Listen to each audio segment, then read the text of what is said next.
ഫ്രിഗിയയിലെ അതിസമ്പന്നനായ ഒരു രാജാവായിരുന്നു മിഡാസ്.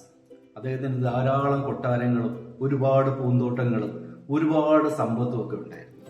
ഇത്രയും സമ്പത്ത് എല്ലാം ഉണ്ടായിരുന്നെങ്കിലും സ്വർണമാണ് എല്ലാ സന്തോഷങ്ങളുടെയും അടിസ്ഥാനമെന്ന് വിശ്വസിച്ചിരുന്ന ഒരാളായിരുന്നു ഈ മിഡാസ്. മിഡാസിന്റെ ഈ സ്വഭാവ സവിശേഷതകളൊക്കെ അറിയാമായിരുന്ന ഡയോണിസസ് ദേവൻ ഒരു ദിവസം അദ്ദേഹത്തിന് ഒരു അനുഗ്രഹം കൊടുത്തു. താങ്കൾ ആഗ്രഹിക്കുന്ന ഒരു കാര്യം ഞാൻ നടത്തിത്തരാം എന്നാണ് ഡയോണിസസ് മിഡാസിനോട് പറഞ്ഞത്. മിഡാസ് അപ്പോഴും തന്നെ ഈ ഡയോണിസസിനോട് ഒരു ആഗ്രഹം പറഞ്ഞു. ഞാൻ തൊടുന്നതെല്ലാം സ്വർണമായി മാറണം എന്നുള്ളൊരാഗ്രഹമാണ് ഈ ഡയോണിസസിനോട് മിഡാസ് പറഞ്ഞത്.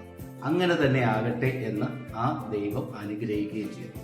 അതോടുകൂടി സന്തോഷവാനായ മിഡാസ് തന്റെ പൂന്തോട്ടത്തിലേക്ക് ഓടുകയും ചെടികളെയൊക്കെ തഴുകുകയും ചെയ്തു. ചെടികളുടെ ഇലകളും പൂക്കളും കായ്കളും ഒക്കെ അപ്പോൾ തന്നെ സ്വർണമായി മാറി. അത് കഴിഞ്ഞ ഡയോണിസസ് പൂന്തോട്ടത്തിലെ പാറക്കല്ലുകളിൽ തലോടി.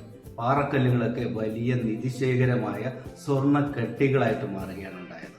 ഇത് കഴിഞ്ഞ് അദ്ദേഹം കൊട്ടാരത്തിലേക്ക് വന്നു. അദ്ദേഹത്തിന്റെ തീൻമേശയിൽ സ്പർശിച്ചതോടുകൂടി തീൻമേശയും സ്വർണമായി മാറി. അത് കഴിഞ്ഞപ്പോഴാണ് ചില്ലറ കുഴപ്പങ്ങൾ സംഭവിച്ചത്. ഭക്ഷണം കഴിക്കാനായി തീൻമേശയിൽ ഇരുന്ന ഈ മിഡാസ് മഹാരാജാവ് അദ്ദേഹം കഴിക്കാനെടുത്ത ഭക്ഷണം സ്വർണമായി മാറുന്നതറിഞ്ഞ് കഴിക്കാനാകാതെ അമ്പരന്ന് പോവുകയാണ് ഉണ്ടായത്.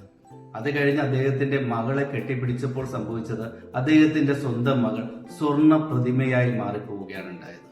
ഇതറിഞ്ഞ് ഇതെല്ലാം കണ്ട് പരിഭ്രാന്തനായി കഴിഞ്ഞ മിഡാസ് തിരികെ നേരെ ഡയോണിസസിന്റെ അടുത്തെത്തി പ്രാർത്ഥിച്ചു, എന്റെ ഈ അനുഗ്രഹം തിരിച്ചെടുക്കണമെന്ന്. അപ്പോൾ തന്നെ ഡയോണിസസ് പറഞ്ഞു, താങ്കളൊരു കാര്യം ചെയ്യൂ, പാക്ടോലസ് നദിയുടെ കരയിൽ പോയി കൈകൾ ആ നദിയിലെ വെള്ളത്തിൽ കഴുകാൻ പറഞ്ഞു. അപ്പോൾ തന്നെ രാജാവ് ഓടിപ്പിടഞ്ഞ് പാക്ടോലസ് നദിയുടെ കരയിലെത്തുകയും കൈകൾ ആ വെള്ളത്തിൽ കഴുകി അദ്ദേഹത്തിന്റെ സ്വർണ്ണ സ്പർശം ഇല്ലാണ്ടാക്കുകയും ചെയ്തു. ഇതോടുകൂടി നദിയിലെ കരയിലെ മണലൊക്കെ സ്വർണമായി തീർന്നു എന്നാണ് പറയുന്നത്.